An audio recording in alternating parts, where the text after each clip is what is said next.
Hello friends, कैसे हो आप सब। और कैसे चल रही है आप लोगों की क्लासेस और कैसे चल रही है आप लोगों की तैयारी। तो देखो मेरे प्यारे प्यारे दोस्तों और मेरे प्यारे डॉक्टर साथियों, आज जो हमारी मॉर्निंग की क्लास थी और जो दोपहर वाली क्लास थी वो दोनों मैंने आज मिस कर दी क्योंकि कुछ काम हो गया था जिसकी वजह से मैं उनको ले नहीं पाया क्लासेस को। तो आज जो शाम को 6:30 बजे वाली क्लास है वो हम कंटिन्यू कर रहे हैं। ध्यान रखें, हम यहाँ पर बहुत बेस्ट कंटेंट प्रोवाइड करवाने की कोशिश कर रहे हैं आप लोगों को। और आपको अच्छी तरीके से पढ़ना है। आपकी बार 100% आपको जैप निकालना है। जैप तो आपको श्योर करना है कि भाई जैप तो हमारी मुट्ठी में। इस तरीके की कंडीशन लेके आनी है हम लोगों को, ठीक है।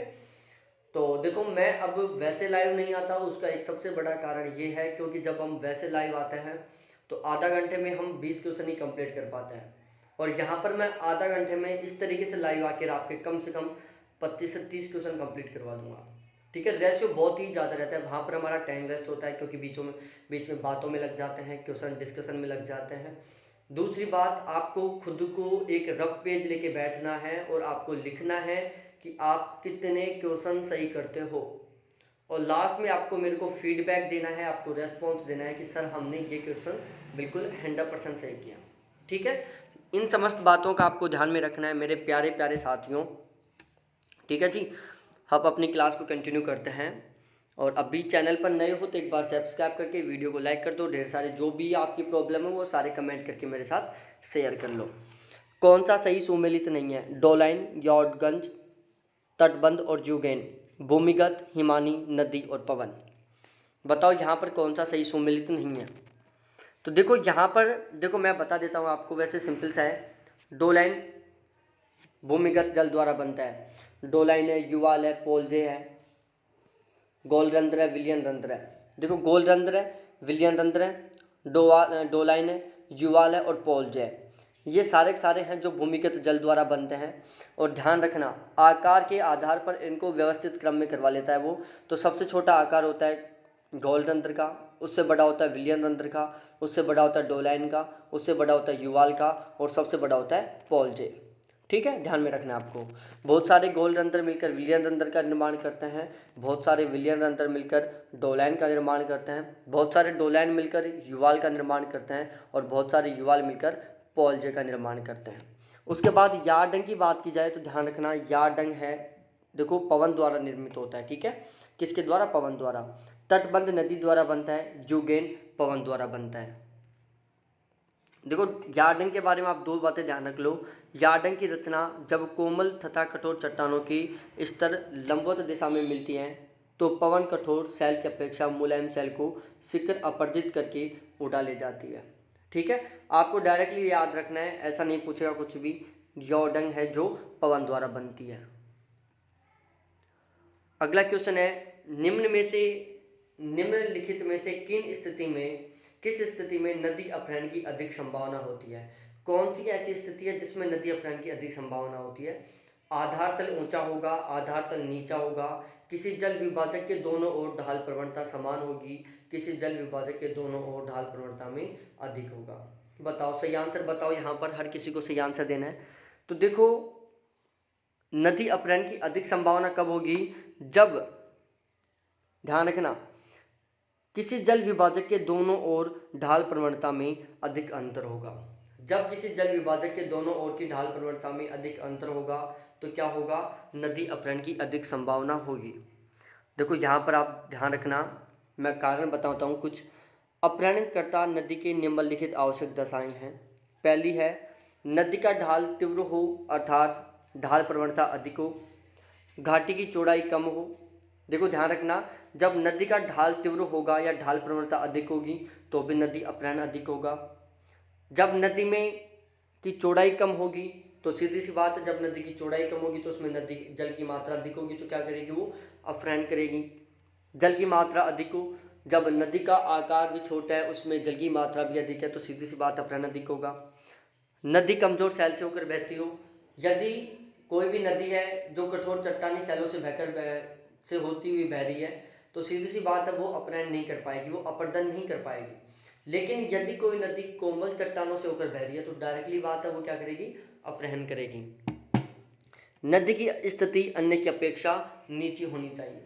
देखो आपको भी पता होगा, सपोज डैट हमें कोई भी अपर्दन करना है, कोई भी दूसरी नदी, एक नदी को किसी दूसरी नदी से जाके मिलाना है, तो क्या करना होगा, हमें अंडरग्राउंड चलना होगा, नीचे नीचे से काटते हुए चलना होगा हमें, तभी हम वहाँ जाके पहुँचेंगे।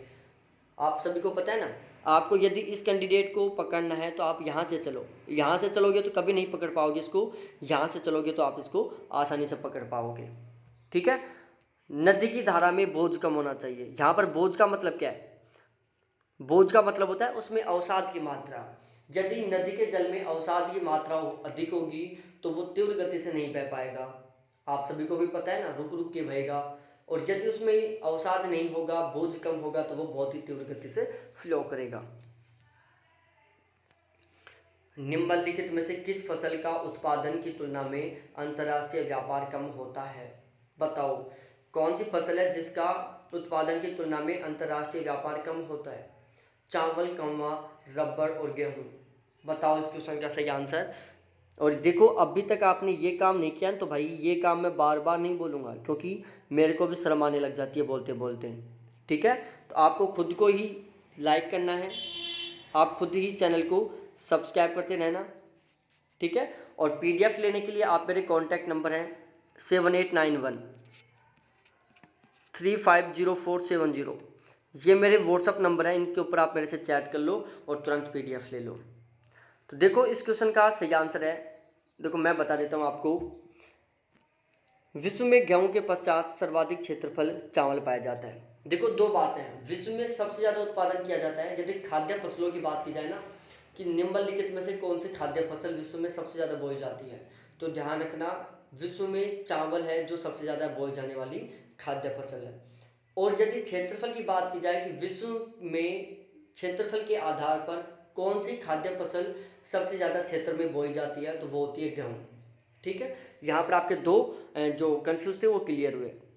चावल उत्पादक क्षेत्र सर्वाधिक भारत में है, किंतु सर्वाधिक उत्पादन चाइना में होता है। यह भी ध्यान में रखना, चावल के क्षेत्रफल की बात की जाए तो उत्पादक क्षेत्र सबसे ज़्यादा चावल का भारत में है, जबकि चावल का ओवरऑल सबसे ज़्यादा उत्पादन कौन करता है, चाइना करता है। और उत्पादकता की बात की जाए तो चावल की सबसे ज़्यादा उत्पादकता कहाँ पर है, वो है अमेरिका में। तो ये 3-4 बातें थी जो आपको अच्छी तरीके से ध्यान में रखनी है। ठीक है, अब देखो चावल एक ऐसी फसल है जो बहुत ज़्यादा मात्रा में उत्पन्न होती है, सबसे ज़्यादा पैदा होने वाली फसल है। चावल ध्यान रखना विश्व की सबसे ज़्यादा पैदा होने वाली फसल है। चावल की कृषि सबसे ज़्यादा होती है, लेकिन चावल का व्यापार कम होता है। उसका सबसे बड़ा कारण है चावल उत्पादक देश स्वयं इसका उपभोग कर लेते हैं। ठीक है, भारत चावल उगाया, उसका खुद उपभोग कर लिया, चाइना ने खुद चावल उगाया, उसका खुद उपभोग कर लिया। तो इस वजह से क्या होता है, चावल का ज़्यादा व्यापार नहीं हो पाता, क्योंकि जितना पैदा होता है उतना मोस्टली यूज कर लेते हैं, थोड़ा बहुत बचता है तो उसका व्यापार कर देते हैं।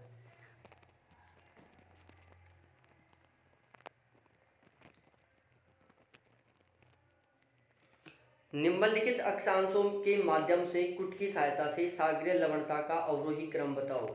आपको सागरीय लवणता का अवरोही क्रम बताना है अक्षांशों के आधार पर। इस क्वेश्चन का आंसर किसी को भी गलत नहीं देना है, क्योंकि ये क्वेश्चन मैं आपको जब ओशियनोग्राफी पढ़ाया था, जब बिल्कुल डिटेल से समझा दिया, एक एक पॉइंट पॉइंट लेकर, और अभी भी गलत करते हो तो ये आपकी बहुत बड़ी समझदारी की बात होगी। ठीक है जी, और PDF लेने के लिए मेरे से कांटेक्ट कर लो भाई। अब आप टाइम वेस्ट मत करो, अब सीरियस होकर लग जाओ। ठीक है, क्योंकि अब की बार JRF निकालना है, और जो मेरा चार्ज है PDF देने का बिल्कुल नाम मात्र चार्ज है, इतना कम चार्ज है, यदि आपका नेट भी हो जाता है ना तो मेरा चार्ज है जो उस नेट की वैल्यू की तुलना में कई लाख गुना कम है, कई लाख गुना कम। और JRF हो जाता है तो वो बहुत लाख गुना कम है।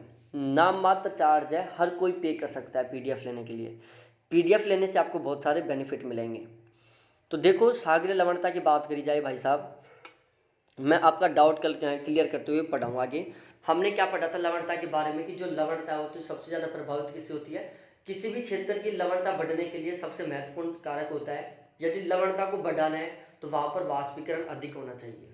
ठीक है, वाष्पीकरण अधिक होने पर लवणता बढ़ती है, और शुद्ध जल की मात्रा मिलने पर लवणता घटती है, चाहे वो नदियों के द्वारा मिले और चाहे वो बरसात के द्वारा मिले।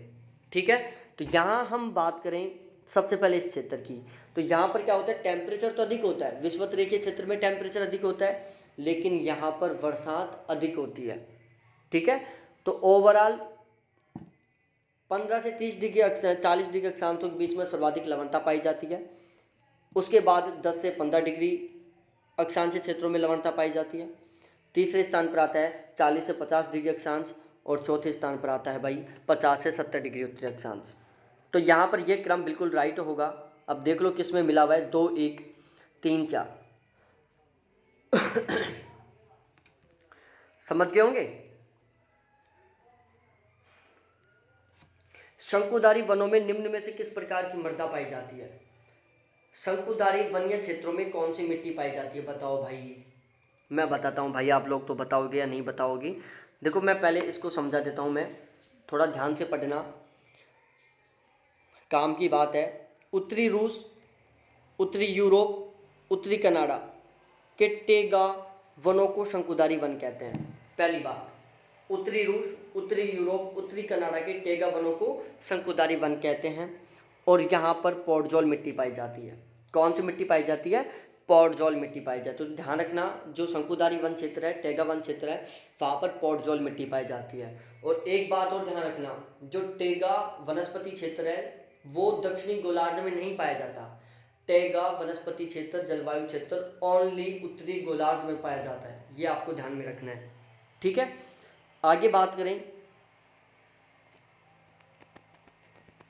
चेस्टनट मध्य अक्षांशों में, अर्धमरुस्थलीय भागों में, चर्नोजम, स्टेपी एवं प्रेरी क्षेत्रों में पाई जाती है। ध्यान रखना, चर्नोजम मिट्टी है सबसे ज़्यादा उपजाऊ मिट्टी है, पहली बात। दूसरी बात, यदि परत की बात की जाए कि सबसे पतली परत वाली मिट्टी कौन सी है, क्वेश्चन आया हुआ है कि निम्नलिखित मिट्टियों में से कौन सी मिट्टी की सबसे पतली परत पाई जाती है, तो वो होती है चर्नोजम। उसके बाद दूसरी पतली परत वाली मिट्टी है चेस्टनट। सबसे पतली परत मिट्टी की पाई जाती है चर्नोजम की, उससे थोड़ी मोटी पाई जाती है चेस्टनट की। चर्नोजम मिट्टी को हम काली मिट्टी भी बोल सकते हैं। और चर्नोजम मिट्टी शीतोष्ण कटिबंधीय जो घास के मैदान है उनमें पाई जाती है, चाहे वो प्रेरी हो, चाहे पंपास हो, चाहे डाउन्स हो, चाहे स्टेपी हो। और जो चेस्टनट मिट्टी है वो मध्य अक्षांशों में, अर्धमरुस्थलीय क्षेत्रों में पाई जाती है। उसके बाद भाई बात कर ले रेगुर मिट्टी की, जिसको हम रेहर मिट्टी बोलते हैं। इसको बेसाल्टिक मिट्टी भी बोलते हैं। जो रेगुर मिट्टी है उसको बेसाल्टिक मिट्टी भी बोलते हैं। अब क्यों बोलते हैं बेसाल्टिक मिट्टी? क्योंकि जो रेगुर मिट्टी है उसका निर्माण बेसाल्टिक चट्टानों के अपक्षय से हुआ है। किससे? बेसाल्टिक चट्टानों के अपक्षय से। ठीक है, तो ये ध्यान में रखना। इसको काली मिट्टी भी इसी वजह से बोलते हैं क्योंकि इसका रंग काला होता है। और जो ये रेगुर मिट्टी है वो कपास की खेती के लिए सबसे ज़्यादा उपयुक्त होती है, और इसमें लौहांश की मात्रा अधिक होती है। ध्यान रखना, रेगुर मिट्टी में लौहांश की मात्रा अधिक होती है, जिसकी वजह से इसका रंग ब्लैक होता है, लोहा ऑक्साइड की।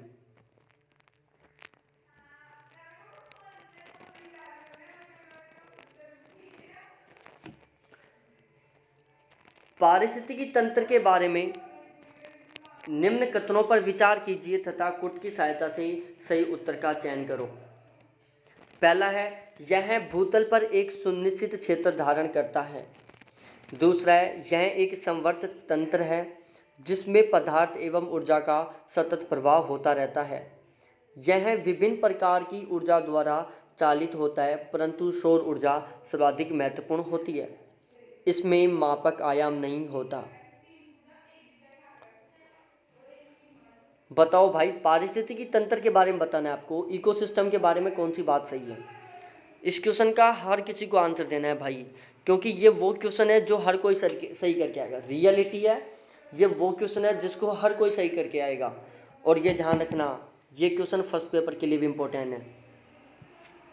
किसके लिए? फर्स्ट पेपर के लिए भी इम्पोर्टेंट है। जो भी डाउट हो, जो कंफ्यूज हो, डायरेक्टली मेरे को कमेंट करके पूछ सकते हो, 100% बताऊंगा। ऊपर स्लाइड पर मेरे व्हाट्सअप नंबर चल रहे हैं, वहाँ पर भी पूछ सकते हो, 100% बताऊंगा। आपकी हर तरीके से हेल्प करूंगा, 100% टाइम दूंगा आपको। एक तरीके से मैं बोल सकता हूँ, मैं अपने आप को आपके लिए 24×7 वाला सिस्टम मानता हूँ। ओवरऑल कभी भी कोई भी डाउट हो, कोई भी समस्या हो, डायरेक्ट आप कॉल कर सकते हो मेरे को, ठीक है, कभी भी। लेकिन हमें JRF निकालना है। देखो यहाँ पर पहली और तीसरी बात सही है। देखो मैं बता देता हूँ भाई, यहाँ पढ़ लेते हैं। पारिस्थितिक तंत्र भूतल का एक सुनिश्चित क्षेत्र धारण करता है। पहली बात तो बिल्कुल सही है, पारिस्थितिक तंत्र भूतल का एक सुनिश्चित क्षेत्र धारण करता है। जैसे घास पारिस्थितिक तंत्र हो गया, जलीय पारिस्थितिक तंत्र हो गया, वन पारिस्थितिक तंत्र हो गया, मिट्टी पारिस्थितिकी तंत्र हो गया। तो ये अलग अलग है, तो मतलब एक सुनिश्चित क्षेत्र धारण कर रहे हैं। ऐसा थोड़ी ना होता है कि घास पारिस्थितिकी तंत्र को हम, जो मरुस्थलीय क्षेत्र है उसको हम घास पारिस्थितिकी तंत्र कह देंगे, जलीय क्षेत्र है उसको हम घास पारिस्थितिकी तंत्र कह देंगे, ऐसे नहीं कह सकते ना।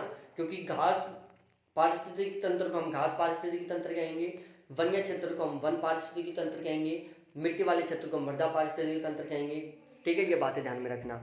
दूसरी बात, यह एक खुला तंत्र है अथवा विवर्त तंत्र है।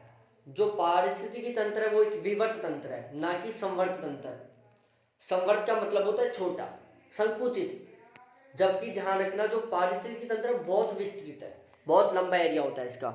और ये खुला तंत्र होता है। खुला तंत्र का मतलब क्या है भाई, कि ये अपने बाह्य वातावरण के साथ आदान प्रदान करता है। जैसे इसको हवा की जरूरत पड़ी, हवा ले लिया, कुछ भी, जैसे कार्बन डाइऑक्साइड ऑक्सीजन छोड़ दिया, कार्बन डाइऑक्साइड लिया, ऑक्सीजन छोड़ दिया, मतलब खुला होता है ये। जो बाह्य वायुमंडल होता है, बाह्य वातावरण होता है, उससे ये आदान प्रदान करता रहता है। जैसे मिट्टी के द्वारा ये खनिज ले लेता है, जल ले लेता है, और बाह्य वातावरण के द्वारा वायुमंडल से ये हवा ले लेता है, फिर हवा छोड़ देता है। तो ऐसे ये आदान प्रदान करता रहता है, इसलिए खुला तंत्र है। पारिस्थितिक तंत्र में महत्वपूर्ण योगदान होता है सौर ऊर्जा का, क्योंकि उत्पादक केवल सूर्य ऊर्जा ग्रहण करते हैं। ध्यान रखना, सूर्य ऊर्जा के द्वारा ये भोजन तैयार करते हैं। इसमें मापक और समय दोनों आयाम होते हैं। पारिस्थितिक तंत्र में मापक और समय दोनों आयाम होते हैं, ये बात ध्यान रखना। ये बात वो है जो आपको कंफ्यूज करेगी, तो ध्यान रखना कि पारिस्थितिकी तंत्र में मापक और आयाम, समय दोनों आयाम होते हैं। चलो तो हम थोड़ा सा आगे बढ़ते हैं, फिर समझ गए होंगे ये सारी चीज़ें। आगे आ जाओ भाई। निम्नलिखित में से कौन सा युग्म क्रमशः सर्वाधिक तथा न्यूनतम जनसंख्या घनत्व वाले महाद्वीप हैं? आपको बताना है कि सबसे ज़्यादा जनसंख्या घनत्व और सबसे कम जनसंख्या घनत्व कौन से महाद्वीप का है। ये क्वेश्चन तो आप गलत कर दिए, तो रियल बता रहा हूँ आपको, उसकी कसम जिसको आप दिल से चाहते हो। क्वेश्चन को गलत मत बताना, रियल बता रहा हूँ मैं। इतना सिंपल क्वेश्चन है ये। ठीक है, मैं बता देता हूँ भाई लोगों। देखो, आप सभी को पता है कि एशिया महाद्वीप की तो जनसंख्या भी सबसे अधिक है और घनत्व भी अधिक है। ऑस्ट्रेलिया का जनसंख्या घनत्व भी कम है, जनसंख्या भी कम है। ठीक है, दोनों बात है।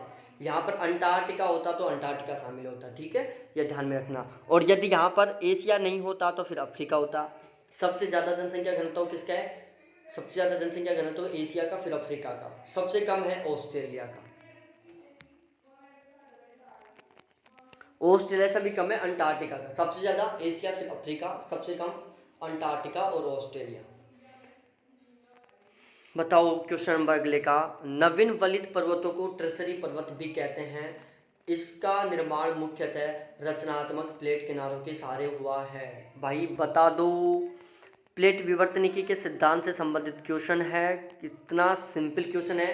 ये क्वेश्चन देखकर मेरे को ऐसा लग रहा है कि यार एनटीए वालों का दिमाग तो नहीं खिसक गया, जो इतना सिंपल, सॉरी एनटीए वालों का नहीं, ये पेपर मैंने सेट किया है, तो मेरा दिमाग तो नहीं खिसक गया जो मैंने इतना सिंपल क्वेश्चन ऐड कर दिया।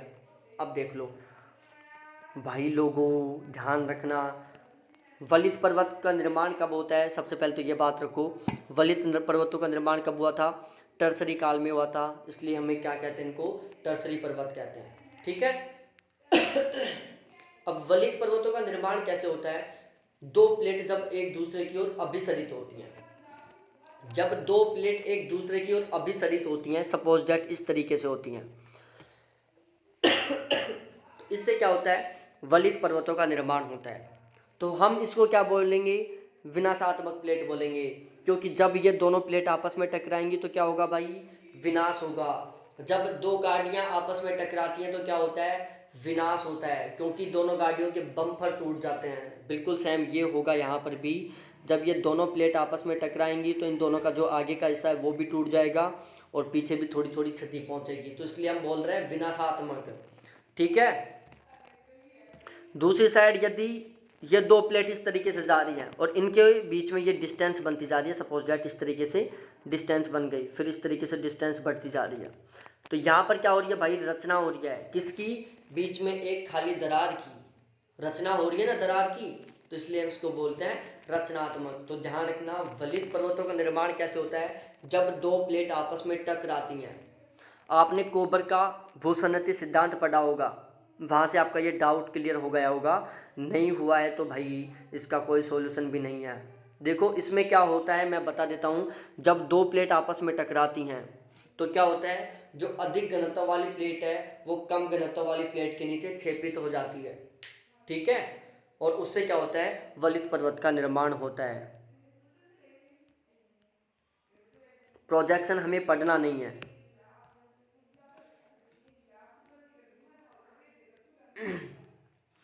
प्राप्ति अवस्था के आधार पर निम्न में से कौन सी स्थलाकृति अन्य से भिन्न है।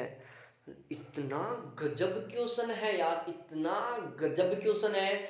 गलत आंसर दोगे तो रियल बता रहा हूं आपको, खुद की अपनी कसम, इसका गलत आंसर मत देना मेरे सनम, ठीक है।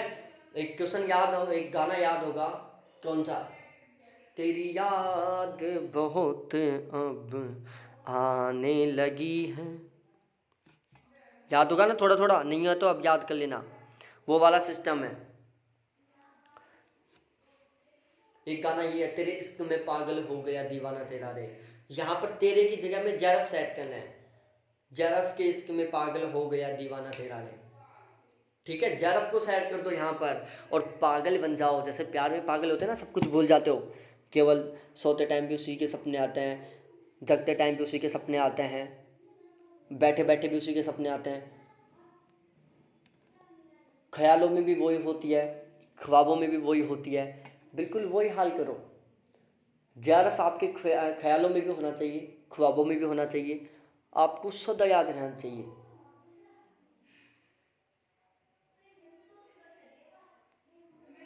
सपनों में भी आपके जरफ ही होना चाहिए कि यार जरफ जरफ मिल जाए तो क्या ज़िंदगी निकलेगी मेरी, वो मेरी ज़िंदगी है, वो मेरी जान है, वो मेरा दिल है, वो मेरा अरमान है। ये बातें ध्यान रखो भाई, दिल में बसाओ। गर्लफ्रेंड काम नहीं आएगी, बॉयफ्रेंड काम नहीं आएगा, वो प्यार काम नहीं आएगा, यदि जरब से प्यार करोगे तो ये काम आएगा।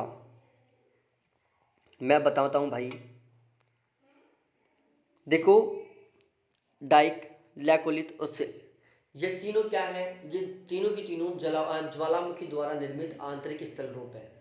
देखो ज्वालामुखी के द्वारा दो प्रकार के स्थल रूपों का निर्माण होता है, एक आंतरिक स्थल रूप, एक बाह्य स्थल रूप। बाह्य स्थल रूप होता है कि जब ज्वालामुखी पृथ्वी के धरातल पर आता है और यहाँ पर लावा फैलता है तो यहाँ पर या तो पर्वतों का निर्माण होगा या यहाँ पर पठारों का निर्माण होगा। दूसरी साइड यदि वो ज्वालामुखी अंदर ही रह जाता है तो वहाँ पर अलग अलग स्थलाकृतियों का निर्माण होगा, तो हम उनको क्या बोलेंगे, आंतरिक ज्वालामुखी स्थल रूप बोलेंगे। तो आंतरिक ज्वालामुखी स्थल रूपों में कौन कौन सा होता है, बैथोलिथ होता है, लैकोलिथ होता है, लोपोलिथ होता है, फैकोलिथ होता है, सिल होता है, डाइक होता है। इन सभी के बारे में मैं डिटेल से बता चुका हूँ, कन्फ्यूज मत होना। और कन्फ्यूज हो तो भाई इसका कोई इलाज भी नहीं है मेरे पास, क्योंकि मैं सारी चीज़ें बहुत ही गजब तरीके से पढ़ा चुका हूँ, ठीक है। चलो मैं बता ही देता हूँ। बैथोलिथ क्या होता है, बैथोलिथ ग्रेनाइट चट्टानों से बना होता है, महासागरों के या सागरों के बिल्कुल धरातल पर होता है, अंदर होता है बिल्कुल। सपोज डैट ये महासागर है, तो इसके धरातल में एक शंकु के आकार का, धरातल में शंकु के आकार का एक विशाल आकार का, शंकु के आकार का एक विशाल आकार का क्या होता है, एक क्या होता है, ज्वालामुखी का लावा होता है, ठीक है। और इसका जो ऊपरी भाग होता है वो कैसा होता है, ऊबड़ खाबड़ होता है। इसके किनारे कैसे होते हैं, तीव्र ढाल वाले होते हैं। ये विस्तृत आकार का होता है, ग्रेनाइट चट्टानों से बना होता है, ठीक है। तो ये सारी बातें लैकोलिथ की हैं, वो सॉरी बैथोलिथ की हैं। बैथोलिथ, दूसरा लैकोलिथ। पृथ्वी के अंदर इस तरीके से परत पाई जाती हैं, महासागरों के अंदर या पृथ्वी के अंदर इस तरीके से परत पाई जाती हैं, ठीक है। अब यदि इन सॉरी पृथ्वी के अंदर बात थी, महासागर नहीं, पृथ्वी के अंदर यदि इन परतों के बीच में बैथोलिथ बन जाए, ये ध्यान रखो, यदि इन परतों के बीच में बैथोलिथ बन जाए तो उसको हम क्या बोलेंगे, लैकोलिथ बोलेंगे, ठीक है। तो बैथोलिथ, लैकोलिथ कन्फर्म। उसके बाद आओ भाई फैकोलिथ और लोपोलिथ पर। फैकोलिथ, हमें क्या करना है, एक रस्सी को फेंकना है, ठीक है। तो सपोज दैट यहाँ पर आप खड़े हो, ये ठीक है, ये आपका हाथ है, यहाँ पर आपने रस्सी पकड़ी है और रस्सी को आप ऊपर से नीचे फेंक रहे हो इस तरीके से। हम नहीं झटका देते, झटका दे रहे हो रस्सी को पकड़कर, तो आप यहाँ से रस्सी को पकड़कर झटका दोगे तो वो इस तरीके से चलेगी। तो आप क्या कर रहे हो, रस्सी को फेंक रहे हो, तो फेंकने पर क्या होगी, वो इस तरीके से लहरनुमा रूप से चलेगी, चलेगी ना लहरनुमा रूप से। तो इसमें क्या हो रहा है, यहाँ पर अपनति का निर्माण हो रहा है, यहाँ पर अभिनति का निर्माण हो रहा है, यहाँ पर अभिनति का निर्माण हो रहा है, यहाँ पर अपनति का निर्माण हो रहा है। और जब लावा में अपनति अभिनति का निर्माण होता है तो उसको हम क्या बोलते हैं, फैकोलिथ बोलते हैं। लोपोलिथ में बिल्कुल सिंपल सी बात है, लोपोलिथ में क्या हो रहा है, अलग बचा हुआ है। तो इसमें क्या होता है, जो अंदर का आकार होता है, जैसे ये कोई लोपोलिथ का एग्जाम्पल है ये, तो इसका जो आंतरिक भाग होता है वो कैसा होता है, तस्त्रीनुमा होता है। लोपोलिथ कैसे होती है, तस्त्रीनुमा होती है, ध्यान रखना। लोपोलिथ कैसे होती है, तस्त्रीनुमा होती है। और इसका जो केंद्रीय भाग होता है वो कैसा होता है, चपटा होता है, अंदर धसा हुआ होता है, जैसे इसका ये भाग धसा हुआ है ना, इस तरीके से होता है। तो ध्यान रखना, लोपोलिथ तस्त्री के रूप में होती है। अब हम दो जगह कंफ्यूज होते हैं, सिल में और डाइक में, क्योंकि एक क्षैतिज होता है एक लंबवत होता है। याद रखना, सिल, सिलाई, दोनों शब्द सेम है। सिल और सिलाई सब जानते हो, सिलाई और सिल और सिलाई दोनों सेम है। सिलाई कैसे करते हैं हम, क्षैतिज रूप से करते हैं, ऐसे तो चलती है सिलाई मशीन ऐसे। कभी सिलाई मशीन आपने ऐसे देखी है खड़ी हुई चलती हुई, नहीं। सिलाई मशीन कैसे चलती है, ऐसे चलती है, क्षैतिज रूप में। कैसे चलती है, क्षैतिज रूप में चलती है। सिलाई क्षैतिज रूप में तो चलती है, दीवारों पर ऐसे खड़ी थोड़ी ना चलती है, खड़े कपड़े ऊपर नहीं, कपड़ा क्षैतिज होता है उसके ऊपर सिलाई होती है। तो सिलाई कैसे होती है, क्षैतिज रूप में होती है। तो सिल में क्या होता है, जो लावा का जमाव होता है वो क्षैतिज रूप में होता है। बचा डाइक, डाइक में क्या होगा, बिल्कुल लंबवत रूप में होगा लावा का जमाव, जो बिल्कुल सिंपल सी बात है। अगले क्वेश्चन पर आ जाओ भाई। निम्नलिखित में से कौन सा युग्म सही सुमेलित नहीं है, सिद्धांत का नाम, प्रतिपादक का नाम, बता दो भाई, जल्दी जल्दी बताओ। आधा घंटे की क्लास होगी, शानदार वाली क्लास है, सभी लाइक शेयर सब्सक्राइब करना, ठीक है। स्थिर तरंग सिद्धांत, संतुलन सिद्धांत, परगामी तरंग सिद्धांत, अवतलन सिद्धांत, बताओ कौन सा सही सुमेलित नहीं है।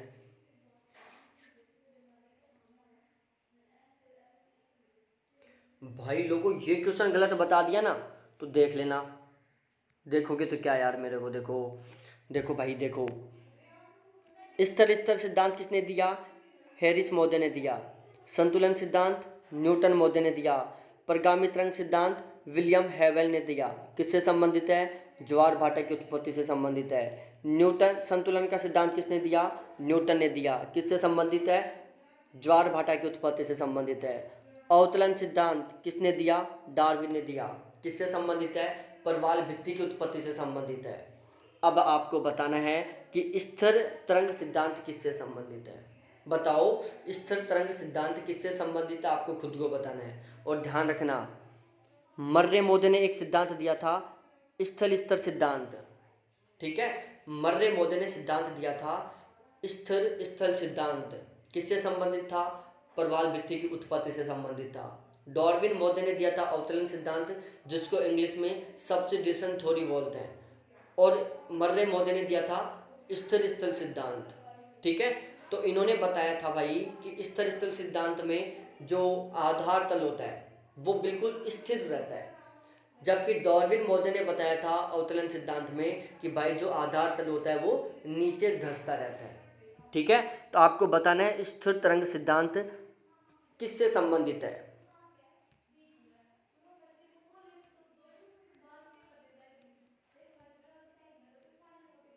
निम्नलिखित कथनों पर विचार करो और बताओ कि निम्न में से कौन सा सत्य है, कौन सा सत्य है। देखो, ज्योग्राफी शब्द का प्रयोग टॉलमी द्वारा किया गया। कॉस्मोस के लेखक रिटर हैं। रेडजेल ने जैव संस्कृति की परिकल्पना का प्रतिपादन किया। रिचटोफेन चीन के उत्कृष्ट ग्रंथ के लिए प्रसिद्ध हैं। तो ध्यान रखना, यहाँ पर मैं बता देता हूँ क्योंकि आपको आंसर तो ऑलरेडी दिख ही चुका है, ठीक है। तो मैं खुद ही बता देता हूँ भाई। देखो, पहली बात, ज्योग्राफी शब्द का प्रयोग इरेटोस्थनीज ने किया था, ठीक है। कॉस्मोस और कॉस्मोग्राफी, कॉस्मोग्राफी शब्द का प्रयोग किसने किया? कॉस्मोग्राफी शब्द का प्रयोग किसने किया? हम्बोल्ट महोदय ने किया। कॉस्मोस किसने लिखी? हम्बोल्ट ने लिखी। एक कोरोलॉजी शब्द और होता है, कोरोलॉजी। कमेंट करके बताओ कि कोरोलॉजी शब्द किसने दिया था, बताओ। कॉस्मोस कॉस्मोग्राफी हम्बोल्ट का है, कोरोलॉजी शब्द किसने दिया था ये आपको बताना है, ठीक है। आधुनिक मानव भूगोल का जनक कौन है? रैटजेल है। आधुनिक मानव भूगोल का जनक रैटजेल है, ठीक है। इसके अलावा इन्होंने मानव भूगोल से संबंधित तथ्य दिए थे, ये बात ध्यान रखना आप। और चीन का भूगोल किसने लिखा था? चीन के ऊपर विस्तृत अध्ययन कर चीन का भूगोल किसने लिखा? रिचथॉफेन ने लिखा, ठीक है जी। आज का लास्ट क्वेश्चन है 45वां।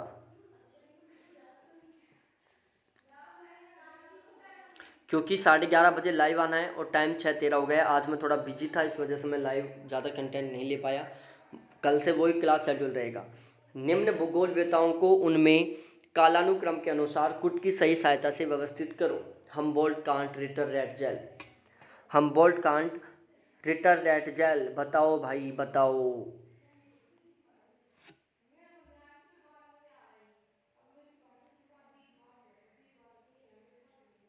बताओ भाई बताओ। देखो, इसको याद करने का मैंने एक तरीका बना रखा है, चाहे तो आप भी बना लेना शायरी टाइप से। देखो मैंने क्या बनाया है, ध्यान रखो। Kant, Humboldt, Ritter, Ratzel. मैंने तो भाई ये कर लिया, Kant, Humboldt, Ritter, Ratzel, Kant, Humboldt, Ritter, Ratzel, Kant, Humboldt, Ritter, Ratzel, ठीक है। तो आज की हमारी क्लास है इसी के साथ कंप्लीट होती है, द एंड होता है आज की क्लास का। कल दोपहर को 2 बजे सभी के सभी लाइव आके अच्छी तरीके से क्लास देखना, एंजॉय लेना क्लास का। हमने यहाँ पर टोटल 30 क्वेश्चन कंप्लीट करवा दिया आज भी, ठीक है।